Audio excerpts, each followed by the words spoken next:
సర్వాణి భూతాన్యాత్మన్యేవాని పశ్యతి సర్వభూతేషు చాత్మానం తతోనా విజుగుప్సతి. ఇతరుల్లో నిన్ను చూసుకో, నీలో ఇతరులను చూసుకో, అప్పుడు ఎవరిని నువ్వు ద్వేషించవు అని వేదం అంటుంది. దాని అర్థం ఏంటంటే ప్రతి ఒక్కరిని నువ్వు ప్రేమిస్తావు.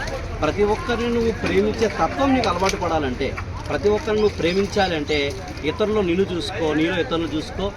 అంటే ఇతరుల కష్టాన్ని నీ కష్టంగా భావించు, వారి కష్టాన్ని దూరం చేయడం కోసం నువ్వు అన్ని విధాలుగా నువ్వు ప్రయత్నం చేయి అని ఆ వేదమంత్రం యొక్క ఉద్దేశం.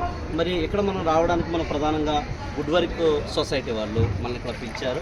ఈ గుడ్ వర్క్ సొసైటీ వాళ్ళ కోరిక మేరకు ఇగ్నైటెడ్ హెల్పింగ్ మైండ్స్ అలాగే బ్రహ్మదేవ సత్సంగం ఈ 2 టీమ్స్ కూడా వచ్చాయి. 2 టీమ్స్ కూడా ఇక్కడ వచ్చి లోపల ప్రాంతాల్లో చిన్నపిల్లలకు అలాగే డ్రై ఐటమ్ ఫుడ్, పాల ప్యాకెట్స్, డ్రై ఐటమ్ ఫుడ్, అలాగే 4000 లీటర్ల వాటర్ బాటిల్స్, 4000 వాటర్ బాటిల్స్ కూడా